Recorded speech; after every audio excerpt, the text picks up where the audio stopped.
Hello everyone, today I'll be making a video about the VHD format, which was actually only released in Japan, which actually makes it a little bit rare. I happen to love collecting the rare vintage that would be the physical media. Tell you the truth, I know that we do live in the modern day age of that would be streaming services. You have all kinds of different streaming services in the here and now. But I still love to collect the physical format. I think it's something very wonderful, something that you can actually hold and show off. Now I want to show this specific title in a lot of detail because it's quite difficult to find. There weren't that many made. These don't pop up that often. That would be this film from 1985. That would be Return to Oz. Now this is definitely based on The Wizard of Oz. Now many people, they don't really like this version. Because to tell you the truth, it's a little bit sort of like a darker version of the original film. It has sort of like a slight Tim Burton sort of a feel to it. And there's many scenes that you might consider them quite creepy, quite scary. But I happen to like this one quite a bit. Now, I saw this one when I was a kid. And I fell in love with it. To tell you the truth, the Wizard of Oz series. I'm saying series because oh boy, I can't even tell you how many different, that would be plays, that would be, for example, musicals, animated films, TV shows have been based on this story from way back in 1900, believe it or not. The original Wizard of Oz story was published in 1900. That's a long time ago. And even to this day, you'll still find new versions of it. It's still influential after such a long time. I'm 40 years old. I'm a man. And if you were to ask me, do you believe that the Wizard of Oz story is both special and influential? I'm going to tell you, yes, absolutely. If I were to say no, obviously I would be lying and I'll be probably delusional because it is, absolutely. It's a wonderful story. It has a... It really wakes up that kid in you, that hope that you had when you were a kid, that fantasy. It's a wonderful story. So I really want to show you this in a lot of detail. I bought this from the Yahoo Auctions, and it cost me 1,000 yen, which is actually $7.67. At least to me, this is worth way more than that. So yes, actually this had been on my list for about 2 years because like I told you, these don't pop up that often. There weren't many of these made. They're quite rare, specifically this title. Now this title has a few different differences compared to other titles. I want to show you that in a lot of detail. All right, let me really focus on this right here. Now lately I've been making that would be a 1972 Cartravision series.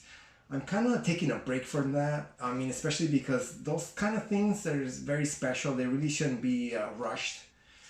I still don't know how many different videos I'm going to make regarding the Cartravision series. I'm going to make a whole lot of them. But for now, okay. Another reason why I want to show you this. I'm showing this because I'm kind of taking a break from Cartravision because it's not an easy format to work with, to tell you the truth. I want to show you this because something very wonderful happened a few weeks ago. It was the lost episode regarding Sesame Street. It was I believe it was an episode that was lost, to tell you the truth. It was only shown once back in 1976. It was never shown again because the networks, they receive all kinds of letters telling the networks that they don't want to see that episode again because it was kind of creepy, scary. A lot of kids they started crying. A lot of kids, they wanted to stop watching the show altogether, which is quite awful. Sesame Street has a very special place in my heart because it really showed you many things, not just regarding your letters, your numbers, how to read, stuff like that. It really showed you those very important values that sometimes those values, they're not, you don't learn them from your home. I mean, sadly, sometimes even your parents have different values that sometimes they're not the best. But I mean, regarding television, public television, they really try to teach children very good positive values. This very simple values that they make a world of difference. They really mold the person that those kids will become in the future. Absolutely. Now let me really focus on this right here. All right.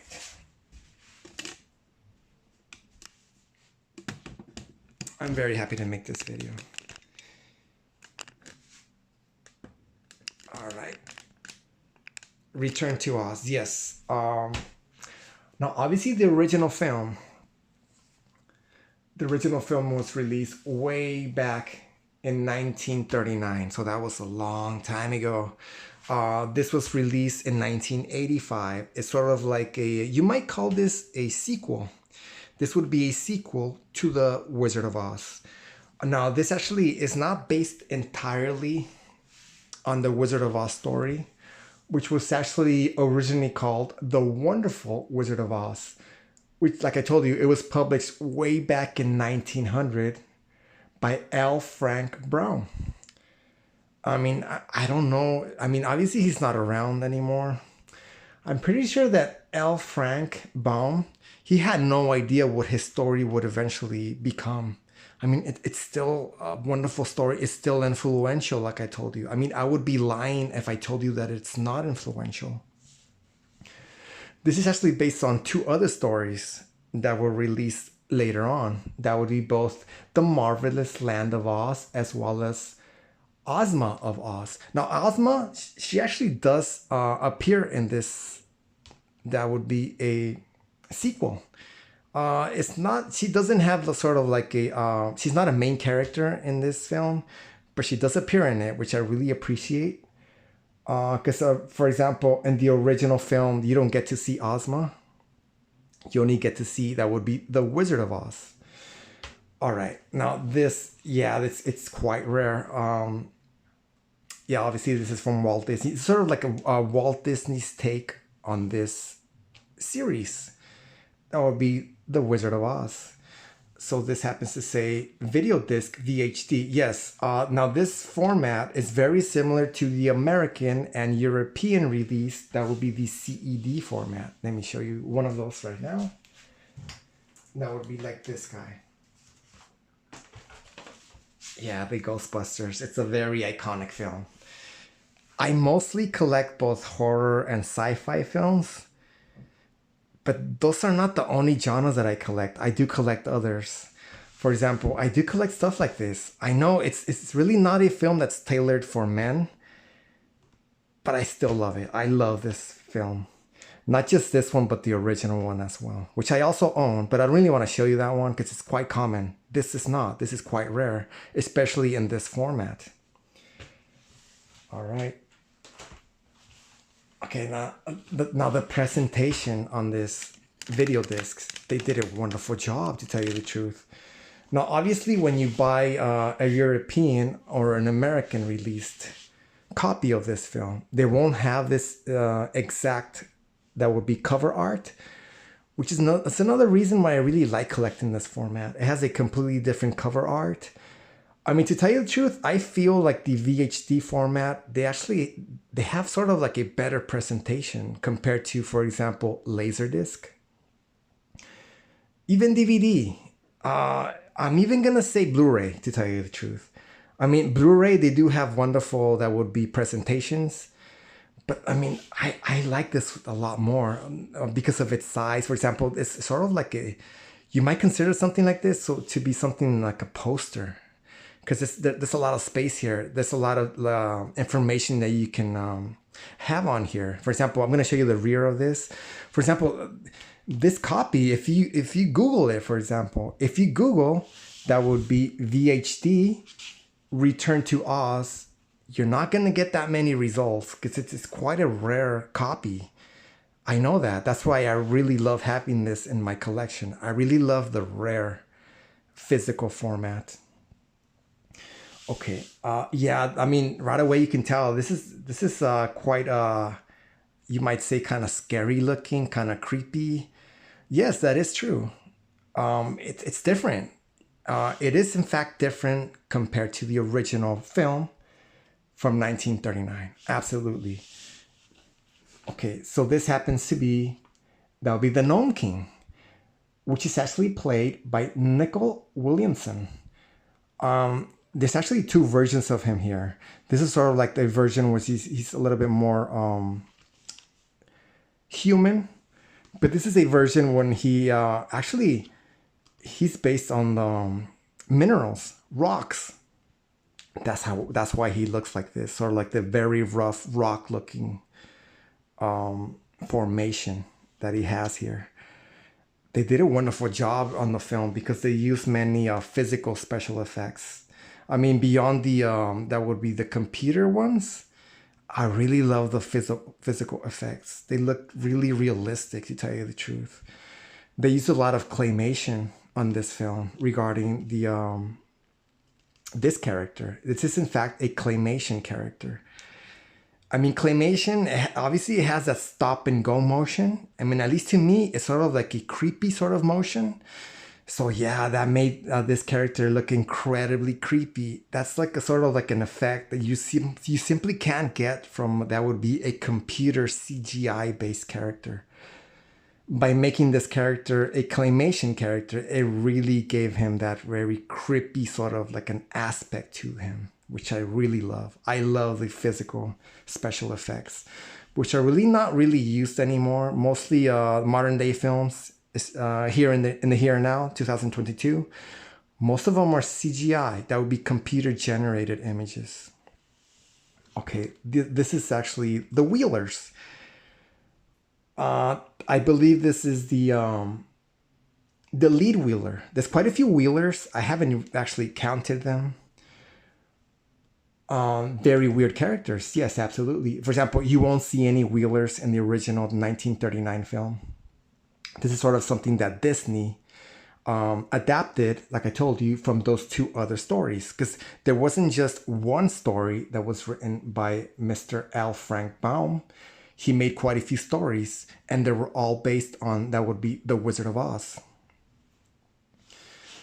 Okay, now the lead Wheeler, he was played by, that would be Ponce Moore. The actor Ponce Moore, he played the lead Wheeler. Okay, now this right here is Mombi. You might say that she's the main antagonist in this film. I mean, beyond the Gnome King, absolutely, she is in fact the main antagonist. You might say that she sort of acts like the she's sort of like the queen. She's the one that's, whatever she says goes in the Wizard of Oz, because she actually took over beyond the Wizard of Oz himself. She took over after Dorothy. This happens to be Dorothy. After Dorothy left the wonderful land of Wizard of Oz, it was sort of like, it was in ruins. I'm sort of saying a few sort of like spoilers, but I'm not going to say many. For example, you might not have seen this film. It's a wonderful film, to tell you the truth. So this is Mombi. She's quite a creepy character. For example, she does in fact, she removes her head, for example, which is, I mean, like for a little kid to see such a thing, yeah, it is quite creepy to see somebody removing their head. And she actually places other heads on her, depending on which head she's wearing. It depends on what mood she has. Sometimes she's in a very happy mood, and sometimes she's very frustrated. Sometimes she's a very angry mood. I mean, in this case, yeah, you can tell right away she's very angry right there, because she is in fact wearing a specific head. So yeah, that is something very creepy to see when you're a kid. But I still love this film. I love it quite a bit. Okay, this happens to be Tik-Tok. Now, Tik-Tok was voiced by Sean Barrett.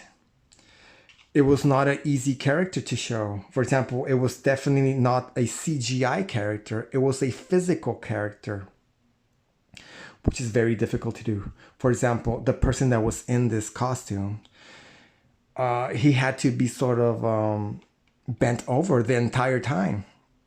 he had to move a whole lot of different dials and levers to be able to make this character, for example, move his eyes, moves his, he has a mustache, believe it or not, which is wonderful. He's sort of like a soldier. He's based on a soldier. It was a difficult character to create because, like I told you, he wasn't a CGI character. So they actually needed more than one person to make this character, which included Mr. Timothy D. Rose, as well as Michael Sundin. They were involved, and that would be the robotics based on this character. That would be Tik-Tok. Wonderful. Okay, this is Dorothy. Okay, now obviously she looks a lot different compared to the original film. By the way, you can tell she's a lot younger because yes, actually the actress that played Dorothy, Dorothy Gale, that would be Fairuza Balk. She was actually 11 years old. This was actually her very first film that she made. She did a wonderful job. I mean, considering the fact that she was only 11 years old, her acting was very good. It was very believable. I mean, when she screams, you believe it. When she laughs, you believe it. Yeah, she did a wonderful job in this film, which, like I told you, it was one of her very first films. Now, I remember back in, that would be 1990, I believe it was 1996, the same actress, that would be Fairuza Balk. She made a film based on witchcraft, the Wicca aspect. And that film was called The Craft. Oh yes, I remember that film. It was incredibly popular because it really focused on that would be the concept of witchcraft. I mean, beyond the bad, you might say the bad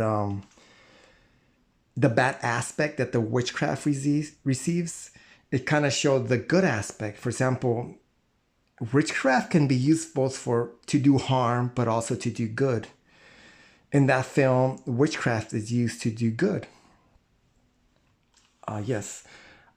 This right here is the character that would be Jack Pumpkinhead. Yes. Now, as for me personally, I happen to love that would be Halloween. So yeah, absolutely, you can tell right away this is based on Halloween. That would be a jack-o'-lantern. So yes, I love this character. Now this character, just like Tik-Tok, he was not a CGI character. He was a physical character. So he was very difficult to animate. So there was more than one person involved in animating this character because he was very tall. He was incredibly tall. I don't know the exact height, but he must have been at least 7 feet tall, which is it's very difficult to do. Okay, now this character was voiced, that would be by Brian Henson, but he was also animated by Mr. Stuart Harvey. Yes, more than one person had to be involved regarding animating this character. It was not easy. This happens to be the character that would be the Gump. Now the Gump, he was sort of like created by Dorothy because she had to, it's sort of like a spoiler. She had to escape the castle being run by Mumby. So it's a very big castle. It's a very tall castle. So she had to escape. So what she did, she kind of created this character along with wings. See, you can see right here, these palm fawns. Those were actually used as wings. It's a wonderful sort of like imagination that was shown in this film. Obviously, this will never work in reality, but I mean, based on films, and on stories, on books, yeah, they really did a wonderful job regarding that would be imagination in this film. And not just this film, but the original as well. That would be The Wizard of Oz. Yes, wonderful presentation. It says right here, Return to Oz. Very nice, sort of like golden kind of look to those letterings. Very nice. It says right here, Walt Disney Pictures presents, produced in association with Silver Screen Partners 2. Right here, it happens to say Victor. Yes, because actually this format, the video disc VHD format, it was in fact invented by Victor, which is mostly known as the JVC company, the Japanese Victor company. I happen to collect this format along with many others because they're physical. This is obviously not a digital file. This is the physical media, which I happen to love collecting. All right, wonderful presentation. Like I told you, I only paid $7.68, but I still believe that this is worth a lot more based on its rarity. Absolutely, I got really lucky regarding this purchase. Okay, let me show you something that would really help you if you plan to collect this specific copy. Now, every single that would be VHD video disc came along with a specific number. This one happens to be the VHP 88008. That would really help you to find this film if you want to collect it. I do. Okay, now obviously it's not in mint condition, as you can tell right here in the corner. On the sides, you have sort of like these creases, but still, I mean, based on its rarity, this is well worth what I paid for it. It's worth a lot more, to tell you the truth. All right, so this is the front. Let me kind of show you the rear. Yeah, very nice presentation. A lot of that gold material, which kind of makes this look like a very exclusive product. Very nice presentation. Like I tell you, you won't see this exact image on the LaserDisc, on the VHS, on the that would be DVD as well as Blu-ray. They won't have this specific cover. That would be cover art. It has a different one, which I really appreciate. This happens to be Mumby again. Now, you will see, for example, the Wicked Witch of the West in this film, but she doesn't really have sort of like she's not a main character in this film. I mean, she is shown, but very briefly. Okay. The Cowardly Lion. Yes, you do see the Cowardly Lion in the original film from 1939. Absolutely. Now, in this sequel, he doesn't really he's not really a main character. He is shown towards the end. He's not really a main character. Actually, by this time, he's no longer a coward. He has his, because he actually received in the original film, he received, that would be his, he was a real coward in the original film. By the end of the original film, he's no longer a coward, which is wonderful to know. Okay, this happens to be Tik-Tok again. You kind of get to see him a little bit better. This happens to be a hand-drawn image, which is, this is art. Beyond a photograph, this is art. This is very special. This happens to be the Scarecrow, which, at least in this film, I mean, you do see the Scarecrow in the original film, but he's actually played by a different, that would be an actor in this sequel. Now the Scarecrow he's played by Mr. Justin Case. Actually, by this time, the sequel, he's actually the king of he's the king of Oz. But unfortunately, both Mumby and the Gnome King, they kind of take over. Oh yes, very iconic character right here. This happens to be the Tin Man. Yes, you do see the Tin Man in the original film, as well as that would be the original story from way back in 1900, written by Mr. L. Frank Baum. Now he's not a main character in this sequel as well. He is shown, but very briefly. But it's wonderful to see him again. This is the Gump. You kind of get to see a little bit more detail, the way that he was tied down. I don't know if you noticed these sort of like little stars that are floating right here. Yes, because they actually use sort of like a magical powder to make him to make him real, you might say. They sort of sprinkle that, they might say it's sort of like fairy dust. They sprinkle that fairy dust over the Gump and he becomes real. Now he does have a voice. Now the Gump, he was voiced by Mr. Lyle Conway. But he was very difficult to animate because he was also not a CGI character. He was a physical character. Another person that really helped to animate this character was Mr. Stephen Norrington. Yes. Okay, now the Cowardly Lion, he does talk, but not much in this film. He was voiced by Mr. John Alexander. Wonderful. Now you get to see this character right here. Now, that is in fact a chicken. Now, in the original film, Dorothy, she carries, that would be a dog. That would be Toto. But in this sequel, they didn't use Toto. They used a completely different character based on a chicken. It's sort of like a funny... now, she actually talks in this film. She has a very good grammar. She actually asks Dorothy how her grammar is, which is very cute. It's very wonderful. Now, this character, her name is Bellina. Now, Bellina was voiced. That would be by Denise Breyer. Wonderful. So this is, in fact, a handmade drawing. Very nice handmade drawing, to tell you the truth. I'm not sure exactly what medium this was drawn in, but it's very high quality, very nice drawing. Now, this happens to be a natural still from the film. You get to see the Munchkins right here. You get to see one of them. You get to see them in this film, but not in the beginning. You get to see them towards the end, very briefly. They're not really a main character in this installment. This is one of many installments in this series, and they keep coming out with new ones, like I told you, which is wonderful to know. It is, in fact, a very influential story, The Wizard of Oz. You get to see right here the Scarecrow. Now, the Scarecrow, he has a very comedic sort of like a character in this installment.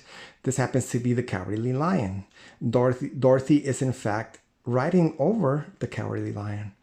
Now, in the original film, the Cowardly Lion, he was sort of like, he was an actor that he just wore sort of like a costume.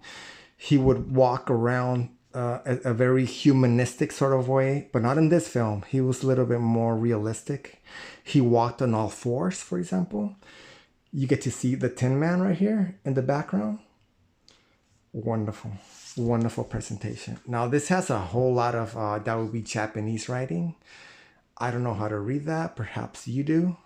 Notice right here, it says 1985. Yes, this film was in fact released back in 1985, which is way after the original. Like I told you, the original film was released back in 1939. This was way after the original. It was sort of like a sequel. Okay, this has a lot of specifications regarding this video discs.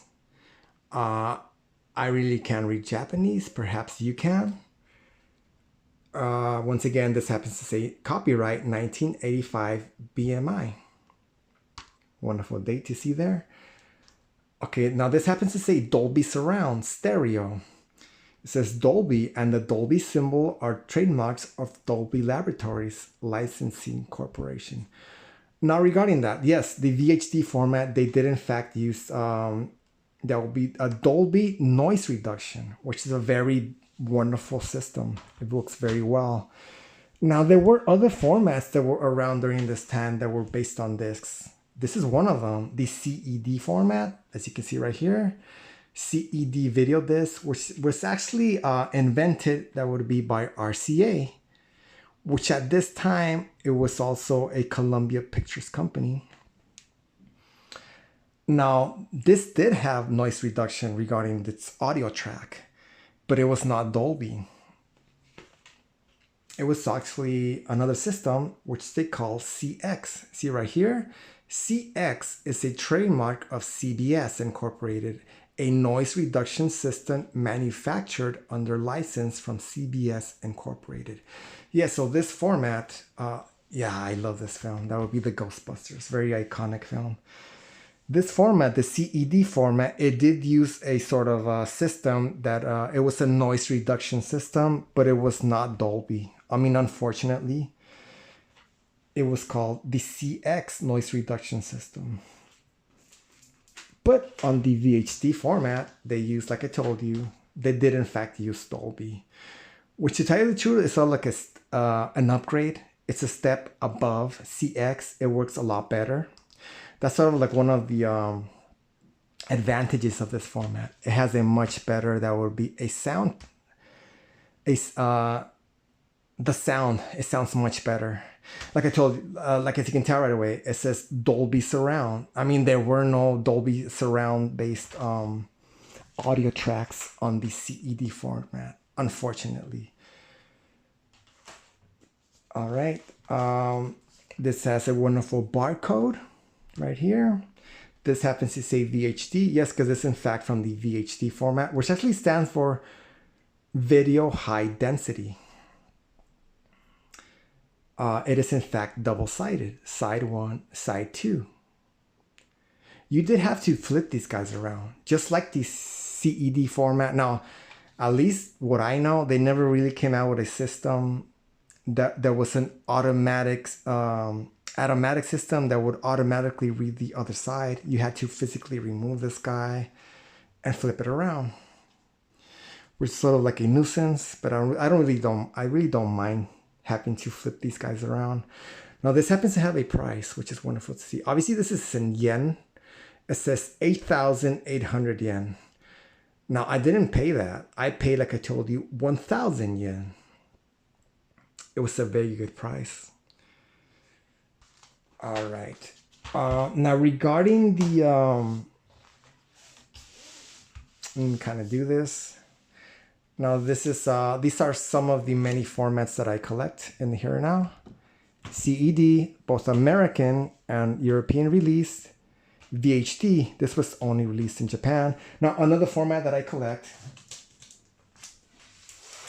is the LaserDisc. This happens to be Matilda. Wonderful film. Let me show you what system that would be the LaserDisc. That would be regarding the noise reduction. Now there was more than one, but one of those was also the CX format. See, even though this format used the CX noise reduction system, the LaserDisc used it as well. See right here, it says CX. It happens to say, yeah, so it also uses, but not all of them. For example, on some of these, there were in fact, that would be THX audio.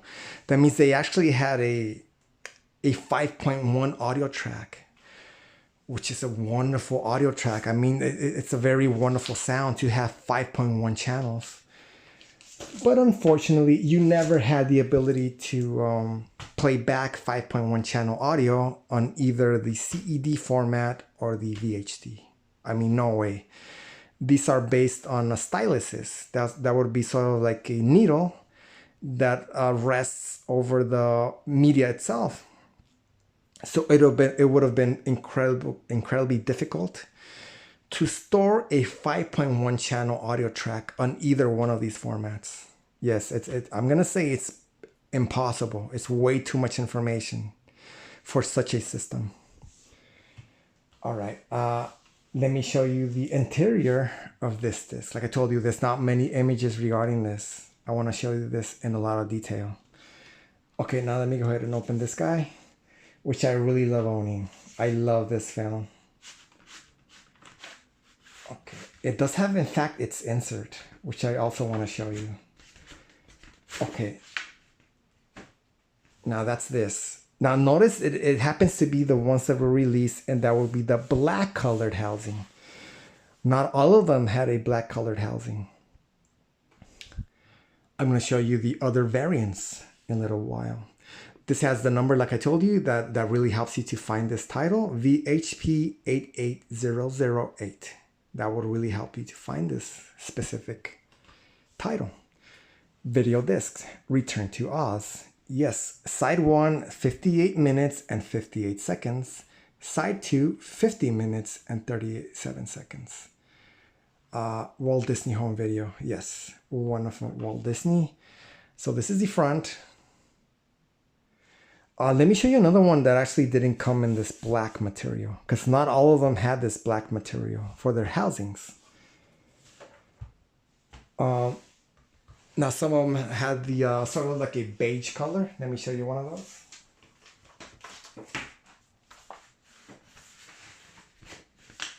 Okay.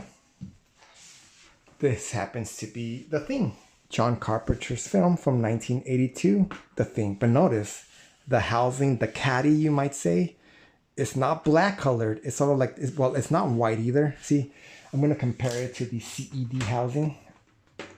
Notice that the CED is slightly more, it's a purer white color. This was sort of like a beige color. So yes, they came in sort of like this beige colored housing, but they also came in this black colored housing. But they also came in the clear material. Let me show you one of those.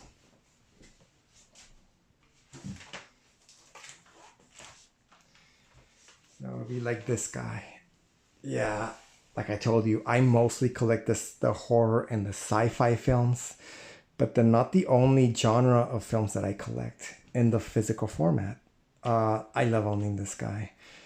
It's incredibly difficult to find. They're not too common. All right, I actually made a dedicated video for this disc. I just want to kind of briefly show it to kind of let you know the different materials that we used. That would be on the exterior caddies. All right, so this is in fact a translucent material. So you can actually see the disc that's inside because it is in fact translucent. It's all like this frosted material. It's not 100% translucent, but I mean, it's a very nice looking cover, to tell you the truth. Very nice to be able to see the disc that's in here. Very dark colored. Yes, because this is definitely based on, that would be PVC vinyl, believe it or not. This is in fact a film with audio, but it's based on PVC vinyl. It's a very weird system, which is one of the many reasons that I love collecting this format. So yes, black colored material, translucent, but there were also the ones that they had this beige colored housing. All right, wonderful. Let me show you the rear of this guy. Not much to look at, but it does have this sticker. And once again, it has that wonderful number, like I tell you, that can really help you find this title. That would be VHP 88008. Wonderful. Now let me go ahead and show you that would be the insert. Now this is something that I didn't know myself. For example, I haven't been collecting this format for too long. I've been collecting this format for the past, I'm gonna say it's been 3 years now. I mean, I've actually been collecting the CED format a lot longer. But when I found out the fact that Japan, they had their own sort of version of the CED format, I said, wonderful, I really want to collect that format, absolutely. Okay, this does in fact have, that would be a colored insert. Now the condition of it is not the best. As you can tell, it's very wrinkled, it's very creased, but still, like I told you, based on its rarity, it's well worth what I paid for it. It has sort of like this red colored frame to it. Very nice. It has that number, like I told you again, right here in the corner. That would be VHP 88008. It pretty much has the same presentation that the front cover has. Yes. Let me show you the rear. Now the rear, like I told you, these have a lot of information, a lot of writing, which I really can't read. I don't really know how to read Japanese, but perhaps you do. Yeah, wonderful. Wonderful right here. Sort of like a film still. Now this actually, it's actually not complete. It's missing its other half. It was sort of like a foldable insert like that. Now it's missing the other half, but I mean, still, based on its rarity, this was well worth what I paid for it. All right. I'm very happy to show you this specific title that would be in the VHD format. Like I told you, it's one of many physical formats that I collect. Okay, now let me kind of tell you something about that Sesame Street episode that was, I really love the fact that it was shared on YouTube. I mean, it really deserves to be shared. I recommend that you watch that episode. It's a very, especially if you saw Sesame Street when you were a kid. It's episode number 847. 847. Yes, even though that episode was released back in 1976, it was episode 847. Yes, Sesame Street has a huge run. It's probably the longest running show ever. It has over 50 seasons. I mean, it's still around, mostly on HBO. Yes, I recommend that you watch it. Now, you will find it on YouTube. That will be Sesame Street episode 847. A very easy way to find it is to either type in the number 847, 847, or type in Wicked Witch of the West. Because yes, she is in fact in that episode, which is actually the reason why they stopped airing that specific episode. Yes, now the Wicked Witch of the West was actually played by the actress Margaret Hamilton. Actually, back in 1976, the original film where Margaret Hamilton appears, it was shown 40 years before. So basically 40 years after she starred in that film, Sesame Street, the show Sesame Street, they decided to host the Wicked Witch of the West. So it's just something very wonderful. I'm very happy to know that I can watch that episode, because it was sort of like it was a mystery. It's sort of like you might say it was sort of like a quest. There's sort of like a quest to find that episode, to share it. Yes, because it absolutely deserves to be shared. It's a wonderful part of that would be televised history. So I think that's it for this video. Now, the next video that I make, it will in fact be based on the Cartravision format. My series. See, notice I'm saying my series because there are in fact other series on YouTube, and every single one, you might say that it's part of a whole. Every single one is special. But I really felt like I wanted to make my own take on it. That would be my Cartravision series. Thank you so much.